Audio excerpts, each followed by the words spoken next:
Bienvenidos nuevamente, queridos miembros de la Nueva Cruzada, a esta serie especial en formato de audiolibro sobre la obra titulada Las grandes herejías de Hilaire de Belloc. En la primera parte, exploramos los dos primeros capítulos, donde Belloc nos introdujo a la naturaleza de las herejías y su impacto en la historia de la Iglesia y la civilización occidental.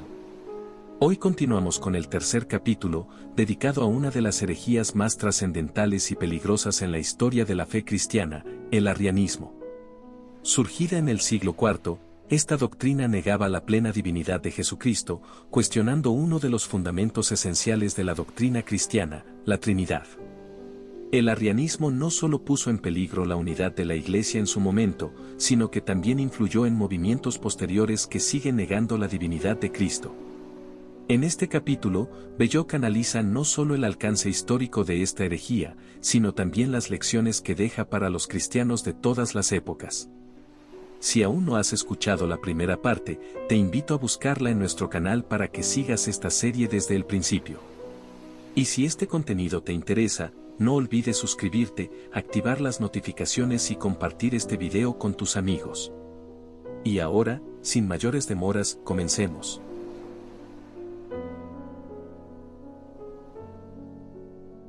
Capítulo 3. La herejía arriana. El arrianismo fue la primera de las grandes herejías. Desde la fundación de la Iglesia en Pentecostés del año 29 o 33 DC existió una masa de movimientos heréticos que llenó los 3 primeros siglos. Casi todos ellos se volcaron hacia la naturaleza de Cristo. La predicación, la personalidad y los milagros de nuestro Señor, pero sobre todo su resurrección, tuvieron el efecto de promover la concepción de un poder divino. Esta concepción impregnó toda la cuestión para cualquiera que tuviese un mínimo de fe en las maravillas presentadas. Ahora bien, en esto la tradición central de la Iglesia, al igual que en cualquier otro caso de doctrina disputada, fue sólida y clara desde el comienzo. Nuestro Señor fue indudablemente un hombre. Nació como nacen los hombres. Murió como mueren los hombres. Vivió como un hombre y fue conocido como hombre por un grupo de íntimos compañeros y un número muy grande de hombres y mujeres que lo siguieron, lo escucharon y presenciaron sus acciones. Pero, dijo la Iglesia, también fue Dios. Dios descendió sobre la tierra y encarnó en un hombre. No fue meramente un hombre influenciado por la divinidad, ni tampoco una manifestación de la divinidad bajo una apariencia humana. Fue al mismo tiempo plenamente Dios y plenamente hombre. Sobre esto, la tradición central de la Iglesia nunca vaciló. Fue dado por sentado desde el principio por quienes tienen autoridad para hablar. Pero un misterio resulta por fuerza incomprensible precisamente por ser misterio. Por eso el ser humano, siendo un ser racional, está perpetuamente intentando racionalizarlo. Eso fue lo que sucedió con este misterio. Un grupo dijo que Cristo fue solamente un hombre, si bien un hombre dotado de poderes especiales. El otro grupo, en el extremo opuesto, dijo que fue una manifestación de lo divino, que su naturaleza humana fue ilusoria. Y estos extremos se alternaron indefinidamente. Pues bien, la herejía arriana fue en cierta forma el resumen y la conclusión de todos estos movimientos del lado no ortodoxo, esto es, de todos los movimientos que no aceptaban el misterio pleno de las dos naturalezas. Desde el momento en que es muy difícil racionalizar la unión de lo infinito con lo finito, puesto que existe una aparente contradicción en los dos términos, la forma final en la que quedó resuelta la confusión de las herejías fue una declaración según la cual nuestro Señor poseyó tanto de la esencia divina como le es posible poseer a una criatura, pero que, así y todo, no dejó de ser una criatura. No fue el Dios infinito y omnipotente quien por su naturaleza tiene que ser uno e indivisible, y no podía ser al mismo tiempo, así dijeron, un ser humano limitado manifestándose y teniendo su ser en la esfera temporal. El arrianismo, más adelante describiré el origen del nombre, estaba dispuesto a otorgarle a nuestro Señor toda clase de honores y majestades menos la de la naturaleza plena de la divinidad. Fue creado, o bien, si a las personas no les gustaba la palabra creado entonces se utilizaba aquella otra de surgió, de la divinidad antes de todas las demás cosas. A través de él fue creado el mundo. Se le otorgó, paradójicamente, el poder de todos los atributos divinos menos el de la divinidad.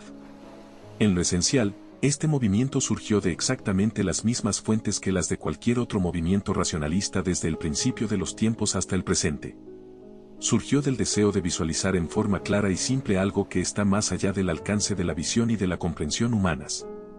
Por consiguiente, a pesar de que comenzó concediéndole a nuestro Señor todo honor posible y toda gloria excepto la de la divinidad concreta, en el largo plazo hubiera conducido al unitarianismo y finalmente al tratamiento de nuestro Señor como un profeta y, por más exaltación que se aplicara, como nada más que un profeta. Todas las herejías respiran el aire de los tiempos en los que surgen y constituyen necesariamente un reflejo de la filosofía inherente a las ideas no católicas predominantes al momento de su aparición. El arrianismo también habló en los términos de su época. No comenzó, como comenzaría hoy un movimiento similar, haciendo de nuestro Señor un simple hombre y nada más. Menos todavía negó lo sobrenatural como un todo. La época en la cual surgió, durante los años alrededor del 300 DC, fue un tiempo en el cual toda la sociedad aceptaba lo sobrenatural como algo sabido. Pero el arrianismo se refirió a nuestro Señor como un agente supremo de Dios el Demiurgo y lo consideró como la primera y más grande de aquellas emanaciones de la divinidad central mediante las cuales la filosofía de moda por aquellos días trataba de superar la dificultad de reconciliar al Creador infinito y simple con un universo complejo y finito. Vaya lo dicho por la doctrina y por lo que hubiera terminado de ser si hubiera triunfado. Hubiera transformado a la nueva religión en algo parecido al maometanismo o, quizás y considerando la naturaleza de la sociedad griega y romana, en algo parecido a un calvinismo oriental. De cualquier modo, lo que acabo de describir fue el estado de esta doctrina mientras floreció, fue una negativa de la completa divinidad de nuestro Señor combinada con la aceptación de todos sus otros atributos. Ahora bien, cuando hablamos de las herejías más antiguas, tenemos que considerar sus efectos espirituales y por lo tanto sociales mucho más que su mero error doctrinario, a pesar de que ese error doctrinario haya sido la causa última de todos sus efectos espirituales y sociales. Tenemos que hacerlo así porque, cuando una herejía ha estado muerta por mucho tiempo, su atractivo se olvida. Al carecer ya de la experiencia directa, no existe para nosotros el tono particular y la inconfundible impresión que esa herejía estampó sobre la sociedad y por eso debe ser recreada de algún modo por cualquiera que pretenda hacer verdadera historia. Sin una explicación de esta clase, sería imposible hacerle entender a un católico actual de Berna o a un campesino de la región de Lourdes, donde el calvinismo otrora predominante hoy está muerto, el atractivo y el carácter individual del calvinismo tal como éste todavía sobrevive en Escocia y en sectores de los Estados Unidos. Tenemos, pues, que reconstruir aquí esta atmósfera arriana porque, hasta que no comprendamos su atractivo espiritual y por lo tanto social, no podremos decir que realmente lo conocemos en absoluto. Más allá de ello, hay que comprender el atractivo o carácter personal del movimiento y su efecto individual sobre la sociedad, a fin de entender su importancia.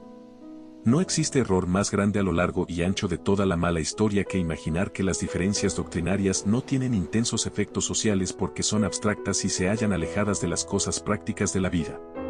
Descríbasele a un chino actual la disputa doctrinaria de la Reforma diciéndole que, por sobre todo, constituyó la negación de la doctrina de la unidad de la Iglesia visible y la autoridad especial de sus funcionarios. Eso sería cierto. El chino comprendería lo que sucedió con esta reforma en el mismo sentido en que comprendería una enunciación matemática. Pero, ¿le permitiría ello comprender a los hugonotes franceses de la actualidad, el estilo prusiano de la guerra y la política, la naturaleza de Inglaterra y su pasado desde que el puritanismo surgió en este país? ¿Le haría comprender los Orange Lodges, 3, o los sistemas morales y políticos de, digamos, H. G. Wells o Bernard Shaw? Por supuesto que no. El exponerle a una persona la historia del tabaco, el darle la fórmula química, si existiese tal cosa, de la nicotina, no implica hacerle comprender lo que significa el aroma del tabaco ni los efectos del fumarlo. Lo mismo sucede con el arrianismo. Describir meramente al arrianismo desde el punto de vista doctrinario es enunciar una fórmula, no implica transmitir la cosa en sí. Cuando el arrianismo surgió, descendió sobre una sociedad que ya era, y que ya había sido durante largo tiempo, el único organismo político universal del cual todas las personas eran ciudadanos. No existían las naciones separadas.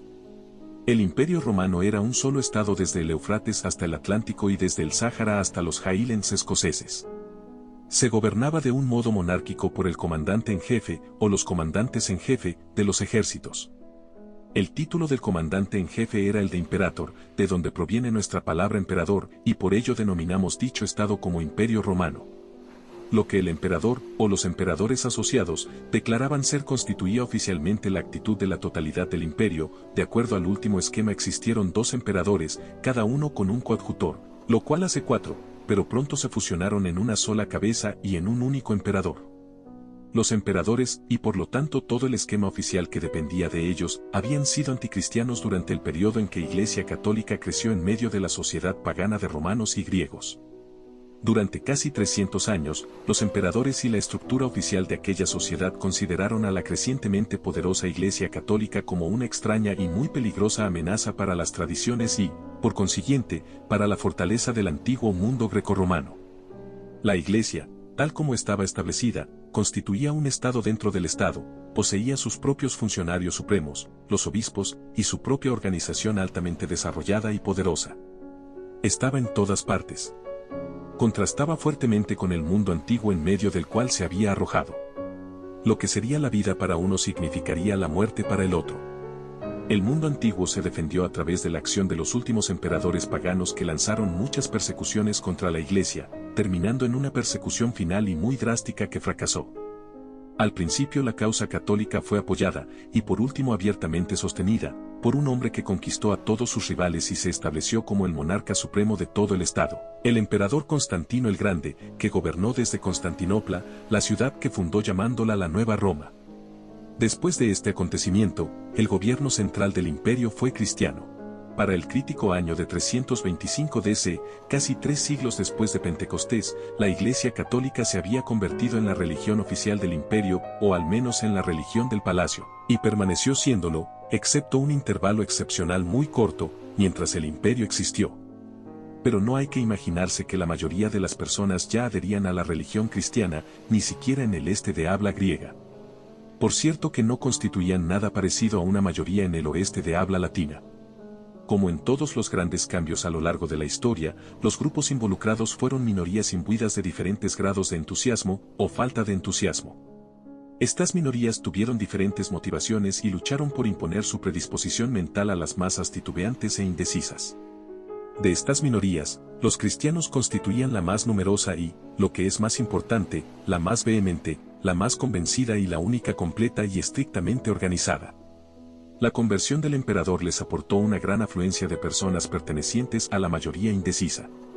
La mayor parte de estas personas quizás apenas si entendían esa cosa nueva a la cual estaban adhiriendo y seguramente en su mayor parte no estaban comprometidas con ella, pero lo nuevo había triunfado políticamente y eso les bastaba. Otros muchos extrañaron a los antiguos dioses pero consideraron que no valía la pena arriesgarse a defenderlos. A muchos más no les interesó en absoluto lo que quedaba de los dioses antiguos sin que por ello sintieran un interés mayor en las nuevas modas cristianas. Pero en medio de todo ello, subsistió una fuerte minoría de paganos altamente inteligentes y resueltos que tenían de su lado no solamente las tradiciones de una acaudalada clase gobernante sino también el grueso de los mejores escritores y, por supuesto, el poder otorgado por la memoria viva de su larga posición dominante en la sociedad. Y en ese mundo existió aún otro elemento, separado de todo el resto, y que es extremadamente importante comprender, el ejército. El por qué es tan importante que comprendamos la posición del ejército es algo que veremos en un momento. Cuando el poder del arrianismo se manifestó a través del mundo grecorromano durante aquellos primeros años del imperio cristiano oficial y su gobierno universal, el arrianismo se convirtió en el núcleo o centro de muchas fuerzas que serían, por sí mismas, indiferentes a su doctrina. Se convirtió en el punto de encuentro de muchas tradiciones arraigadas y supervivientes del mundo antiguo, tradiciones que no eran religiosas sino intelectuales, sociales, morales, literarias y de toda otra clase. Podemos ponerlo bastante vívidamente en jerga moderna diciendo que el arrianismo, presente de este modo en las nuevas grandes discusiones dentro del cuerpo de la Iglesia cristiana por la época en que la Iglesia alcanzó apoyo oficial y se convirtió en la religión oficial del imperio, atrajo a todos los encopetados, al menos a la mitad de los snobs y a casi todos los conservadores idealistas reaccionarios, ya sea que fuesen, o no, nominalmente cristianos. Sabemos que atrajo grandes cantidades de aquellos que realmente eran cristianos. Pero también fue el punto de encuentro de estas fuerzas no cristianas que tanta importancia tenían en la sociedad de aquella época. Una gran cantidad de las antiguas familias nobles se resistía a aceptar la revolución social que implicaba el triunfo de la Iglesia cristiana. Esas familias se inclinaron naturalmente hacia un movimiento en cuyo interior reinaba una atmósfera de superioridad social por sobre el populacho y en el cual instintivamente percibieron una oposición a la vida y a la supervivencia de esa Iglesia. En última instancia, la Iglesia dependía y se hallaba sostenida por las masas. Las personas de antigua tradición familiar y fortuna hallaron al arriano más simpático y un mejor aliado de la aristocracia que al católico ordinario. Muchos intelectuales se encontraron en la misma posición. Estos no tenían el orgullo de las antiguas tradiciones familiares y sociales del pasado, pero poseían el orgullo de la cultura. Recordaban con añoranza el pasado prestigio de los filósofos paganos. Consideraban que la gran revolución representada por la transición del paganismo al catolicismo destruiría tanto las antiguas tradiciones culturales como a su propia posición cultural. Los simples snobs, que siempre constituyen un amplio cuerpo en cualquier sociedad establecida, las personas que no tienen opinión propia y que siguen lo que creen que es la cosa honorable del momento, se encontraron divididos. Quizás la mayoría de ellos estaba dispuesta a seguir la tendencia oficial de la corte y a acoplarse abiertamente a la nueva religión. Pero siempre habrá habido una cierta cantidad que habrá pensado que resultaba más elegante, más a la moda, profesar simpatía con las viejas tradiciones paganas, con las antiguas grandes familias, con la tradicional y venerable cultura y literatura paganas y todo lo demás. Todo ello reforzó al movimiento arriano en su tendencia destructora del catolicismo. Además de ello, el arrianismo tuvo aún otro aliado más, y la naturaleza de esta alianza es tan sutil que requiere un examen muy cuidadoso. Tuvo como aliado la tendencia del gobierno de una monarquía absoluta a tener casi miedo de las emociones presentes en la mente de las personas, especialmente de las más pobres, emociones que, si se expandían y se volvían apasionadas y capturaban a la masa de la población, podían volverse demasiado fuertes como para ser gobernadas obligando a las autoridades a inclinarse ante ellas. Aquí hay una paradoja difícil pero que es importante reconocer. En forma superficial, un gobierno absoluto, especialmente el que se encuentra en manos de un solo hombre, parecería ser lo opuesto a un gobierno popular. Las dos formas de gobierno parecen contradictorias a quienes no han visto a la monarquía absoluta en funcionamiento. Para quienes sí la han visto es todo lo contrario. Un gobierno absoluto implica el apoyo de las masas en contra del poder de la riqueza que se encuentra en manos de unos pocos o contra el poder de los ejércitos que se encuentra en manos de unos pocos. Por consiguiente es imaginable que el poder imperial de Constantinopla sintiera más simpatía hacia las masas populares católicas que hacia los intelectuales y los demás que siguieron al arrianismo.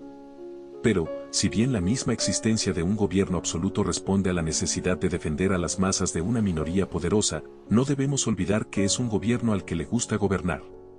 No le gusta sentir que en el Estado existe un rival desafiando su propio poder. No le gusta percibir que pueden haber grandes decisiones impuestas por organizaciones diferentes a las de su propia organización oficial. Por ello es que aún los funcionarios y emperadores más cristianos cultivaron en el fondo de sus mentes una simpatía potencial con el arrianismo durante el primer ciclo de vida del movimiento arriano y por ello es que esta simpatía potencial aparece en algunos casos como simpatía activa y públicamente declarada en favor del arrianismo. Y el arrianismo tuvo aún otro aliado por medio del cual casi llegó a triunfar, el ejército. A fin de entender qué tan poderoso fue este aliado, tenemos que apreciar tanto lo que el ejército romano significó en aquellos días como la forma en que estaba compuesto. En cuestión de números, el ejército constituía por supuesto tan solo una fracción de la sociedad. No tenemos certeza de los números exactos, como máximo habrá ascendido a 500.000 de efectivos, probablemente bastante menos. Pero sería ridículo juzgar la materia en forma cuantitativa. En condiciones normales, el ejército constituía la mitad o más de la mitad del Estado. En ese siglo IV, tanto como para usar una metáfora, el ejército representaba el auténtico cemento, o bien, para emplear otra, el armazón, la fuerza aglutinante, el sostén, el propio ser material del Imperio Romano. Había sido así durante los siglos anteriores y seguiría siendo así durante generaciones. Es absolutamente esencial entender este punto, porque explica 3/4 partes de lo que sucedió, no solo en cuanto a lo relacionado con la herejía arriana sino en cuanto a todos los demás hechos ocurridos entre los días de Mario, bajo cuya administración el ejército romano se hizo profesional por primera vez, y el ataque maometano a Europa, esto es, desde más de un siglo antes de la era cristiana hasta principios del siglo VII. La posición social y política del ejército explica todos esos 700 años y más. El Imperio Romano fue un estado militar. No fue un estado civil. La vía de acceso al poder pasaba por el ejército. La concepción de gloria y éxito, la obtención de riqueza en muchos casos, el acceso al poder político en casi todos los casos, todo ello dependía en aquellos días del ejército del mismo modo en que hoy depende de préstamos financieros, especulaciones, camándulas, manipulación de votos, caudillismos y publicaciones. Originalmente, el ejército había consistido de ciudadanos romanos, todos los cuales fueron itálicos. Luego, a medida en que el poder del Estado romano se fue expandiendo, incorporó tropas auxiliares, gentes que seguían a capitanejos locales, y terminó integrando al sistema militar romano, y hasta reclutando en sus cuadros regulares a elementos de todas las partes y provincias del imperio. Antes de que terminaran los primeros 100 años del imperio ya había muchos galos y españoles en el ejército. Durante los siguientes 200 años, esto es, durante los 200 años que van del 100 al 300 DC y que conducen a la herejía arriana, el ejército se reclutó cada vez más de lo que llamamos bárbaros, un término que no significaba salvajes sino personas que vivían fuera de los límites estrictos del imperio romano. Estas personas resultaban más fáciles de disciplinar y mucho más baratas de reclutar que los ciudadanos. También estaban menos acostumbradas a las artes y a las comodidades de la civilización que los ciudadanos asentados dentro de las fronteras. En gran cantidad fueron germanos, pero hubo muchos eslavos, un buen número de moros, árabes, sarracenos y hasta no pocos mongoles infiltrados del este. La disciplina unió estrictamente al gran cuerpo del ejército romano, pero más aún lo unió el orgullo profesional. El servicio era por largo tiempo. Un hombre pertenecía al ejército desde la adolescencia hasta la mediana edad. Nadie aparte del ejército poseía el poder físico. No se podía ni pensar en resistirlo por la fuerza y, en cierto sentido, constituía el gobierno. Su comandante en jefe era el monarca absoluto de todo el estado. Pues bien, el ejército se hizo sólidamente arriano. Este es el detalle fundamental de todo el asunto. De no ser por el ejército, el arrianismo nunca hubiera significado lo que significó. Con el ejército, y con ese ejército apoyándolo con entusiasmo, el arrianismo casi triunfó y consiguió sobrevivir aun cuando no constituyó sino poco más que las tropas y sus principales oficiales.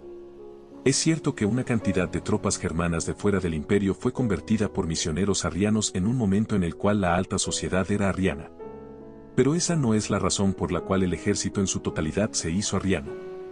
El ejército se hizo arriano porque sintió que el arrianismo era algo distintivo que lo hacía superior a las masas civiles, del mismo modo en que el arrianismo era lo diferenciador que le hacía al intelectual sentirse superior a las masas populares. Los soldados, ya fuesen de origen bárbaro o ciudadano, sintieron simpatía por el arrianismo por la misma razón que las antiguas familias paganas lo habían considerado con simpatía. Así, el ejército, y especialmente el estrato de los jefes militares, apoyó la herejía con toda su autoridad y al final el arrianismo se convirtió en una especie de testimonio de ser alguien, un soldado, en contraposición a no ser más que un despreciable civil. Se podría decir que surgió un conflicto entre los jefes del ejército por un lado y los obispos católicos por el otro. Sin duda existió una división, una distinción oficial, entre la población católica de las ciudades, el campesinado católico de la campiña y el casi universalmente arriano soldado, y el enorme efecto de esta conjunción entre la nueva herejía y el ejército es lo que veremos operar en todo lo que sigue. Ahora que hemos visto en qué consistió el espíritu del arrianismo y qué fuerzas tuvo a su favor, veamos cómo obtuvo su nombre. El movimiento que negó la plena divinidad de Cristo haciendo de él una criatura, tomó su nombre de un tal Areios, Arius en su versión latina, un clérigo africano de habla griega un poco mayor que Constantino y que ya contaba con cierta fama como autoridad religiosa algunos años antes de las victorias de Constantino y el primer poder imperial. Recordemos que Arrio representa solo la culminación de un largo movimiento. ¿Cuál fue la causa de su éxito? Dos cosas combinadas. Primero, el impulso de todo lo que lo precedió. Segundo, la súbita liberación de la Iglesia por Constantino. A esto, sin duda alguna, hay que agregar algo en la propia personalidad de Arrio. Los hombres de esta clase que se convierten en líderes tienen cierto impulso en su propio pasado que los impele. No se convertirían en lo que son si no fuesen algo en sí mismos. Pienso que podemos aceptar que Arrio tuvo el efecto que logró por toda una convergencia de fuerzas. Había una gran cantidad de ambición en él, tal como es posible encontrar en todos los heresiarcas. Tuvo un fuerte elemento de racionalismo. También tuvo entusiasmo por lo que creyó que era la verdad. Su teoría, por cierto, que no constituyó un descubrimiento original propio, pero lo hizo suyo y lo identificó con su nombre. Más allá de ello, ofreció una tenaz resistencia a las personas por las que creía ser perseguido. Sufrió de una gran vanidad, como casi todos los reformadores. Y encima de todo ello hallamos una más bien delgada simplicidad o sentido común, que inmediatamente agrada a las multitudes. pero nunca hubiera alcanzado su fama de no haber poseído cierta elocuencia y un poderoso impulso. Era ya un hombre de buena posición, probablemente de Cirenaica, en África del Norte, al este de Trípoli, aunque se lo menciona como alejandrino porque vivió en Alejandría. Fue discípulo del más grande crítico de su tiempo, el mártir Luciano de Antioquía. En el año 318 presidía la iglesia de Bucalis en Alejandría, gozando del alto favor del obispo de la ciudad. Arrio se trasladó de Egipto a Cesarea en Palestina, difundiendo su ya bien conocido conjunto de ideas racionalizadoras y unitarias con pasión. Algunos de los obispos de Oriente comenzaron a estar de acuerdo con él. Es cierto que los dos principales obispos sirios, el de Antioquía y el de Jerusalén, se apartaron, pero aparentemente la mayoría de la jerarquía siria se inclinó por escucharlo. Cuando Constantino se convirtió en el señor de todo el imperio en 325, Arrio apeló al nuevo amo del mundo. Alejandro, el gran obispo de Alejandría, lo había excomulgado pero a regañadientes. El viejo emperador pagano Licinio había protegido al movimiento. Se desató una batalla de extrema importancia. Las personas ni percibieron lo importante que era, a pesar de la violencia con la que se excitaron las emociones. Si este movimiento hubiera obtenido la victoria, desde ese día hasta el actual toda nuestra civilización hubiera sido distinta. Todos sabemos lo que sucede en cualquier sociedad cuando tiene éxito un intento de simplificar y racionalizar los misterios de la fe. Tenemos ahora ante nosotros el fin del experimento de la reforma y la anciana pero aún muy vigorosa herejía maometana que quizás reaparezca con renovado vigor en el futuro. Esta clase de esfuerzos racionalizadores de la fe producen una degradación social gradual luego de la pérdida de ese vínculo directo entre la naturaleza humana y Dios que ofrece la encarnación. Se menoscaba la dignidad humana. La autoridad de nuestro Señor se debilita. Aparece cada vez más como un hombre, quizás como un mito. La sustancia de la vida cristiana se diluye. Se esfuma. Lo que comienza como unitarismo termina como paganismo.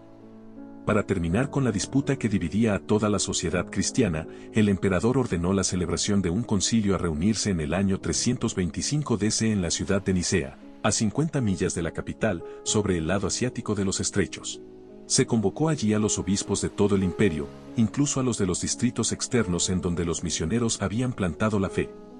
El grueso de los participantes provino de la parte oriental del imperio, pero el occidente también estuvo representado y, lo que fue de primordial importancia, arribaron delegados de la sede primada de Roma. Sin su adhesión los decretos del concilio no hubieran tenido plena vigencia ya que su presencia era requerida para darle plena validez a las decisiones. La reacción contra la innovación de Arrio fue tan fuerte que en este concilio de Nicea terminó abrumado. En aquella primera gran derrota, cuando la fuerte y vital tradición del catolicismo se reafirmó y Arrio resultó condenado, el credo que sus seguidores habían diseñado terminó pisoteado como blasfemia, pero el espíritu detrás de dicho credo y de dicha revuelta habría de resurgir. Resurgió inmediatamente y se puede decir que, en realidad, el arrianismo resultó fortalecido después de su primera derrota superficial. Esta paradoja obedeció a una causa que se puede hallar en muchas formas de conflicto. El adversario derrotado aprende de su primer revés las características de la cosa que ha atacado, descubre sus puntos débiles, aprende la forma de confundir a su oponente y percibe los compromisos hacia los cuales el adversario puede ser conducido. Por consiguiente, después de esta prueba, el derrotado está mejor preparado que antes de la primera batalla. Eso fue lo que sucedió con el arrianismo. A fin de entender la situación, tenemos que comprender que el arrianismo, fundado como todas las herejías sobre un error de doctrina, esto es, sobre algo que puede ser expresado en una fórmula muerta de meras palabras, pronto comenzó a vivir, como todas las herejías en sus comienzos, con una vigorosa nueva vida y un atractivo propio. La disputa que llenó el siglo IV desde el año 325 en adelante y por una generación no fue, después de sus primeros años, una controversia entre palabras distintas cuya diferencia puede parecer exigua. A lo largo de la lucha muy pronto se convirtió en un conflicto entre dos espíritus y caracteres opuestos, en un conflicto entre personalidades opuestas tal como pueden oponerse las personalidades humanas, por un lado el temperamento y la tradición católica y, por el otro, un agrio, orgulloso, temperamento que hubiera destruido a la fe. De su primera y fuerte derrota en Nicea el arrianismo aprendió a hacer compromisos en materia de formalidades, en materia de redacción de doctrina, a fin de preservar y difundir con menos oposición su espíritu herético. El primer conflicto se había producido por el empleo de la palabra griega que significa de la misma sustancia que. Los católicos, afirmando la plena divinidad de nuestro Señor, insistían en el empleo de esta palabra que implicaba que el Hijo era de la misma sustancia divina que el Padre, que era del mismo ser, esto es, divino. Se pensó que era suficiente presentar esta palabra como una verificación. Los arrianos, se pensó, siempre se rehusarían a aceptar la palabra y de este modo podrían ser distinguidos de los ortodoxos y rechazados. Pero muchos arrianos estaban preparados para aceptar un compromiso, admitiendo la mera palabra pero negando el espíritu en que debía ser interpretada. Estaban dispuestos a admitir que Cristo había sido de la esencia divina, pero no plenamente Dios, no increado. Cuando los arrianos comenzaron con esta nueva política de compromiso verbal, el emperador Constantino y sus sucesores la consideraron como una oportunidad honesta de reconciliación y reunión. La negativa de los católicos a dejarse engañar quedó a los ojos de quienes así pensaban como mera obstinación, y a los ojos del emperador, como una rebelión facciosa y una desobediencia inexcusable. Aquí estáis vosotros que os llamáis los únicos verdaderos católicos, prolongando y envenenando innecesariamente una mera pelea facciosa. Debido a que tenéis los personajes populares detrás de vosotros, os creéis amos de vuestros seguidores. Tal arrogancia es intolerable. Vuestros adversarios han aceptado el punto principal. ¿Por qué no podéis acordar la disputa y restablecer la unión? Al resistiros estáis dividiendo a la sociedad en dos bandos, estáis alterando la paz del imperio y estáis siendo tanto criminales como fanáticos. Esto es lo que el mundo oficial tendía a manifestar, creyéndolo honestamente. Los católicos contestaron, los herejes no han aceptado nuestro punto principal. Han suscrito una frase ortodoxa, pero interpretan esa frase de un modo herético. Seguirán repitiendo que nuestro Señor es de naturaleza divina pero que no es plenamente Dios puesto que continúan diciendo que fue creado. Por lo tanto no les permitiremos entrar en nuestra comunión.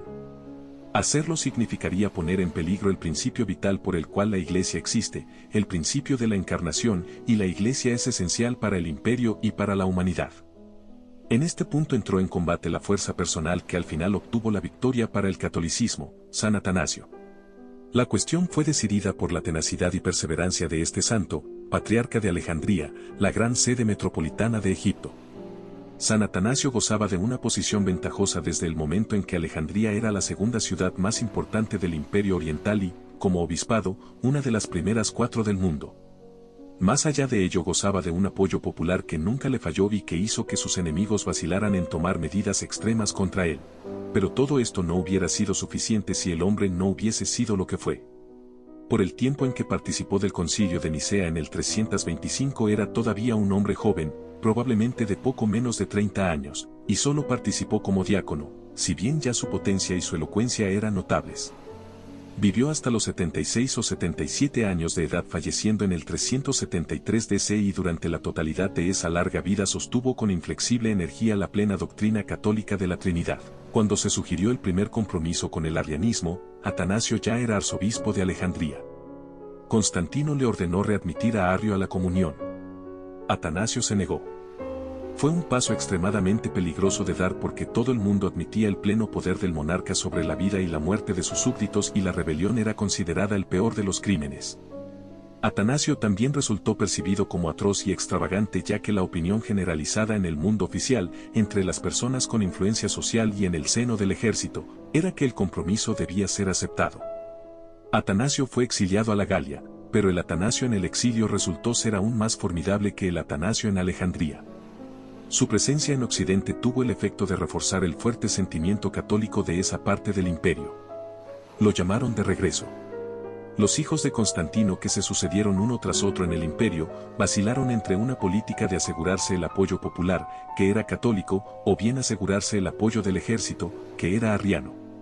Más que otra cosa, la corte se inclinaba por el arrianismo porque le molestaba el creciente poder del clero católico organizado como rival del poder secular del Estado. El último y el más longevo de los hijos de Constantino, Constancio, se hizo decididamente arriano. A Atanasio lo exiliaron una y otra vez, pero la causa que defendía siguió aumentando en fuerza. Cuando Constancio murió en el 361, lo sucedió un sobrino de Constantino, Juliano el Apóstata. Este emperador recurrió al gran cuerpo pagano sobreviviente y estuvo cerca de restablecer el paganismo ya que el poder de un emperador individual en aquella época era abrumador. Pero murió en el combate contra los persas y su sucesor, Joviano, fue definitivamente católico. Sin embargo, la pulseada continuó. En el 367, el emperador Valencio volvió a exiliar por quinta vez a San Atanasio, quien para ese entonces ya era un anciano de al menos 70 años. No obstante, hallando que las fuerzas católicas se habían vuelto demasiado fuertes, lo volvió a llamar. A esta altura, Atanasio había ganado su batalla. Murió como el hombre más grande del mundo romano. Ese es el valor de la sinceridad y la tenacidad combinadas con el genio. Pero el ejército continuó siendo arriano y lo que tenemos que continuar viendo en las siguientes generaciones es el desfallecimiento progresivo del arrianismo en la parte occidental de habla latina del imperio. Decayó de a poco porque continuó siendo sostenido por los principales jefes militares al comando de los distritos occidentales, pero quedó condenado porque la totalidad de las personas lo había abandonado. La forma en que murió es lo que describiré a continuación. Con frecuencia se dice que todas las herejías mueren. Esto puede ser cierto en el muy largo plazo, pero no es necesariamente así dentro de un periodo dado de tiempo. Ni siquiera es cierto que el principio vital de una herejía necesariamente pierde fuerza con el tiempo. El destino de las múltiples herejías ha sido muy variado, y la más grande de todas, el maometanismo, no solo sigue siendo vigoroso sino que es más vigoroso que su rival cristiano en aquellos distritos que ocupó originalmente, y es mucho más vigoroso y se halla mucho más extendido dentro de su propia sociedad que la Iglesia Católica dentro de nuestra civilización occidental, producto del catolicismo. Sin embargo, el arrianismo fue una de las herejías que realmente murieron. El mismo destino le ha tocado al calvinismo en nuestros días. Esto no significa que los efectos morales generales, o la atmósfera de la herejía, desaparecen de entre los seres humanos. Significa que las doctrinas creadas por la herejía ya no son creídas y de ese modo su vitalidad se pierde y por último debe desaparecer. Por ejemplo, la Ginebra de hoy en día es una ciudad moralmente calvinista a pesar de que tiene una población católica minoritaria muy cercana a la mitad de la población total y que se vuelve a veces, según creo, levemente mayoritaria. Pero en la Ginebra actual no hay una persona entre 100 que acepte la altamente definida teología de Calvino. La doctrina está muerta, sus efectos sobre la sociedad sobreviven. El arrianismo murió de dos maneras, correspondiéndose con las dos mitades en las que se dividió el imperio romano de aquellos días y que, para sus ciudadanos, representaba a todo el mundo civilizado. La parte oriental tenía al griego como idioma oficial y estaba gobernada desde Constantinopla, también llamada Bizancio. Incluía a Egipto, el norte de África hasta Cirenaica, la costa este del Adriático, los Balcanes, Asia Menor y Siria hasta, aproximadamente, el Éufrates. El arrianismo había sido fuerte en esta parte del imperio y resultó ser tan poderoso que, entre el 300 y el 400 DC, estuvo muy cerca de triunfar. La corte imperial osciló entre arrianismo y catolicismo, con una momentánea regresión al paganismo. Pero antes de que terminara el siglo, esto es, bastante antes del año 400 DC, la corte se hizo definitivamente católica y pareció seguro que permanecería siéndolo. Como he explicado antes, si bien el emperador y los funcionarios que lo rodeaban, conjunto al que he denominado como la corte, eran teóricamente todopoderosos, puesto que la constitución era la de una monarquía absoluta y las personas no podían pensar en otros términos en aquella época. No obstante ello, por lo menos tan poderoso y menos sujeto a cambios era el ejército sobre el cual descansaba toda la sociedad. Dentro del ejército estaban los comandantes militares, los generales del ejército que fueron en su mayor parte permanentemente arrianos. Cuando el poder central, el emperador y sus funcionarios, se hicieron permanentemente católicos, el espíritu de los militares continuó siendo arriano en lo esencial y por ello es que las ideas subyacentes del arrianismo, es decir, las dudas en cuanto a que nuestro Señor podía ser realmente Dios, sobrevivieron aún después de que el arrianismo formal dejó de ser predicado y aceptado por la población. Por este motivo, porque subsistió el espíritu que había subyacido al arrianismo, la duda acerca de la plena divinidad de Cristo, surgió una cantidad de lo que podríamos llamar derivados o formas secundarias de arrianismo. Las personas continuaron sugiriendo que en Cristo había tan solo una naturaleza, una sugerencia cuya consecuencia habría sido necesariamente la idea popular de que Cristo fue tan solo un hombre. Cuando esto fracasó en capturar a la maquinaria oficial, a pesar de que continuó afectando a millones de personas, apareció otra sugerencia en cuanto a que en Cristo había residido una sola voluntad, no una voluntad humana y una voluntad divina, sino una sola voluntad. Antes de esto se había producido el resurgimiento de la antigua idea, anterior al arrianismo y sustentada por los primeros herejes sirios, de que la divinidad solo vino a nuestro Señor durante su vida. Según esta herejía, Cristo habría nacido tan solo como un hombre, Nuestra Señora habría sido la madre de tan solo un hombre, etc. En todas sus variadas formas y bajo todas sus denominaciones técnicas, monofisitas, monotelitas, nestorianos, para nombrar a los tres principales, siendo que hubo cualquier cantidad de otros. Estos movimientos difundidos a través de la mitad oriental o griega del imperio fueron esfuerzos por escapar de, o racionalizar, el pleno misterio de la encarnación. Su supervivencia dependió de los celos que el ejército sintiese de la sociedad civil que lo rodeaba y de los restos latentes de hostilidad pagana hacia los misterios cristianos en su totalidad. Y por supuesto, estas herejías también dependieron de la eterna tendencia humana a racionalizar y a rechazar lo que está más allá del alcance de la razón. Pero existió un factor adicional que favoreció la supervivencia de los efectos secundarios del arrianismo en el este. Fue el factor que en la política europea actual se llama particularismo, esto es, la tendencia de una parte del Estado a separarse del resto y a vivir una vida propia. Cuando este sentimiento se hace tan fuerte que las personas están dispuestas a sufrir y a morir por él, adopta la forma de una revolución nacionalista. Un ejemplo de ello fue el sentimiento de los eslavos del sur en contra del Imperio Austríaco y que dio origen a la Gran Guerra, 6. Pues bien, el descontento de las provincias y los distritos con el poder central que los gobernaba aumentó en el Imperio Oriental con el paso del tiempo y una manera conveniente de expresar ese disgusto fue favoreciendo cualquier clase de crítica a la religión oficial del imperio. Por ello es que grandes regiones del este, sobre todo una gran proporción de la población de la provincia de Egipto, favorecieron a la herejía monofisita. Era una manera de expresar la insatisfacción con el gobierno despótico de Constantinopla, con los impuestos que se les aplicaban, con la promoción que recibían quienes estaban cerca de la corte en detrimento de los provinciales, y con todo el resto de los reclamos. De este modo, varias derivaciones del arrianismo sobrevivieron en la mitad griega oriental del imperio a pesar de que el mundo oficial ya había regresado hacía rato al catolicismo. Esto también explica por qué, en la actualidad y por todo el este, se pueden encontrar grandes cantidades de cristianos cismáticos, mayormente monofisitas, a veces nestorianos, algunas veces de comunidades menores, a quienes todos estos siglos de opresión maometana no consiguieron unir al cuerpo cristiano principal.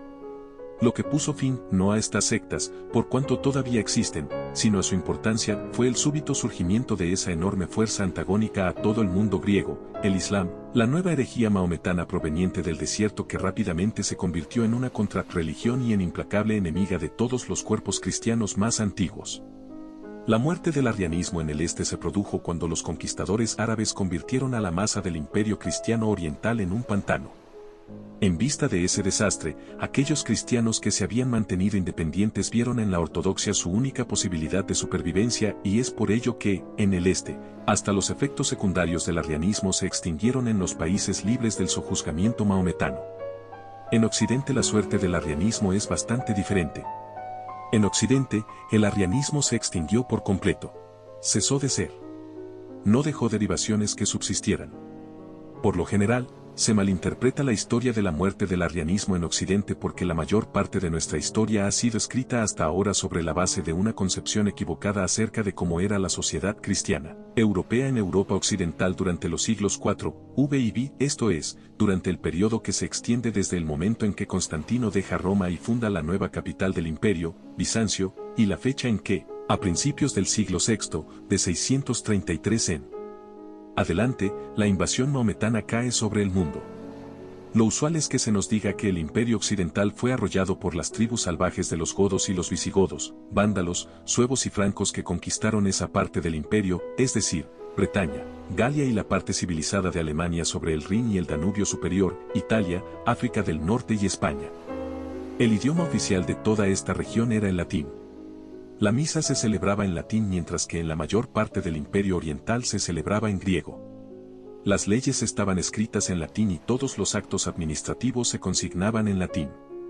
No hubo ninguna conquista bárbara sino una continuidad de lo que había estado sucediendo durante siglos, la infiltración de personas desde fuera del imperio hacia el imperio porque, dentro del mismo, podían acceder a las ventajas de la civilización. También está el hecho de que el ejército, del cual dependía todo, al final estuvo casi completamente compuesto por bárbaros reclutados. A medida en que la sociedad se consolidó, resultó difícil administrar lugares distantes, recolectar impuestos de sitios lejanos y llevarlos al tesoro central, o imponer un edicto sobre regiones apartadas. Así, apareció la tendencia de dejar cada vez más al gobierno de estas regiones en manos de los funcionarios principales de las tribus bárbaras, es decir, en manos de sus líderes y caudillos, quienes a esta altura ya eran soldados romanos. De esta manera se formaron gobiernos locales en Francia y en España, y hasta en Italia misma, los cuales aun cuando se considerasen parte del imperio, resultaron prácticamente independientes. Por ejemplo, cuando se hizo difícil gobernar a Italia desde tan lejos como Constantinopla, el emperador envió a un general para gobernar en su nombre y, cuando este general se hizo demasiado fuerte, envió a otro general para destituirlo. Este segundo general, Teodorico, también fue, como todos los demás, un jefe bárbaro por nacimiento, aunque su padre había sido incorporado al servicio romano y él mismo había sido educado en la corte del emperador. Y este segundo general, a su vez, se volvió prácticamente independiente. Lo mismo sucedió en el sur de Francia y en España. Los generales locales tomaron el poder. Eran jefes bárbaros que transmitieron este poder, esto es, la nominación de los cargos oficiales y la recolección de impuestos, a sus descendientes. Y después está el caso de África del Norte, la región que hoy llamamos Marruecos, Argelia y Túnez. Aquí, facciones rivales, todas descontentas con el gobierno directo de Bizancio, convocaron a un grupo de soldados eslavos que habían migrado hacia el Imperio Romano y que habían sido incorporados como una fuerza militar. Se los llamaba vándalos y se hicieron cargo del gobierno de la provincia, establecido en Cartago. Ahora bien, en materia religiosa, todos estos gobiernos locales de Occidente, el general Franco y su grupo de soldados en el norte de Francia, el visigodo en Francia del sur y en España, el burgundio en el sudeste de Francia, el otro godó en Italia, el vándalo en África del Norte, se hallaban en conflicto con el gobierno oficial del imperio. El franco al noreste de Francia, en lo que hoy llamamos Bélgica, todavía era pagano. Todos los demás eran arrianos. Ya he explicado lo que esto significaba. Se trataba no tanto de una cuestión doctrinaria sino de una cuestión social. El general Godoy y el general Vándalo, que eran los jefes de sus propios soldados, sentían que era más meritorio ser arriano que ser católico como la masa del populacho. Eran el ejército, y el ejército era algo demasiado importante como para aceptar la religión popular general. Fue el sentimiento muy similar al que se puede ver sobreviviendo aún en Irlanda, en lugares en donde fue universal allí hasta hace poco, el sentimiento de que la ascendencia se corresponde propiamente con el anticatolicismo. Desde el momento en que, en política, no hay mayor fuerza que esta de la superioridad social, a las pequeñas cortes locales les llevó mucho tiempo dejar caer su arrianismo. Las llamo pequeñas porque, si bien recolectaban impuestos de áreas muy extensas, lo hacían meramente como administradores. Los números concretos eran exiguos, comparados con la masa de la población católica. Mientras los gobernadores y sus cortes en Italia, España, en la Galia y en África seguían aferrándose con orgullo a su antigua denominación y carácter arrianos, hubo dos acontecimientos, uno súbito y el otro gradual, que conspiraron tanto contra su poder local como contra su arrianismo. Lo primero, lo súbito, fue el hecho que el general de los francos que había gobernado a Bélgica conquistó con su muy pequeña fuerza a otro general del norte de Francia, a un hombre cuyo distrito se hallaba ubicado al oeste del suyo. Ambos ejércitos eran absurdamente pequeños, de unos 4.000 hombres cada uno, y un muy buen ejemplo de lo que eran aquellos tiempos está dado por el hecho que el ejército derrotado, después de la batalla, se unió inmediatamente a los vencedores. También ilustra lo que era la época el hecho que a un general romano, comandando no más de 4,000 hombres al comienzo y tan solo 8,000 después del primer éxito, le pareciera perfectamente natural hacerse cargo de los impuestos administrativos, los tribunales de justicia y todas las demás estructuras imperiales de un distrito muy amplio. Se apoderó de la gran masa de Francia del Norte exactamente de la misma manera en que sus colegas, con fuerzas similares, tomaron a su cargo la acción oficial en España, Italia y otras partes. Ahora bien, lo que sucedió es que este general Franco, cuyo nombre real casi no conocemos porque nos ha sido transmitido en varias formas distorsionadas pero que es más conocido como Clovis, era pagano, algo excepcional y hasta escandaloso en las fuerzas militares de la época donde casi todas las personas importantes se habían hecho cristianas. Pero este escándalo resultó ser una bendición inesperada para la Iglesia, porque a Clovis, siendo pagano y no habiendo sido nunca arriano, era posible convertirlo directamente al catolicismo, a la religión popular. Y cuando aceptó el catolicismo, inmediatamente tuvo detrás de sí a toda la fuerza de los millones de ciudadanos, al clero organizado y a los obispados de la Iglesia. Se convirtió en el único general popular, todos los demás estaban en conflicto con sus súbditos. Le fue fácil reclutar grandes cantidades de hombres armados dada la simpatía popular que despertaba en ellos. Se apoderó del gobierno de los generales arrianos del sur, derrotándolos con facilidad, y sus tropas se convirtieron en la mayor fuerza militar del imperio occidental que hablaba en latín. No fue lo suficientemente fuerte como para hacerse de Italia y de España, menos aún de África, pero desplazó el centro de gravedad alejándolo de la tradición arriana del ejército romano, una tradición que a esta altura ya no albergaba más que pequeños grupos en vías de extinción.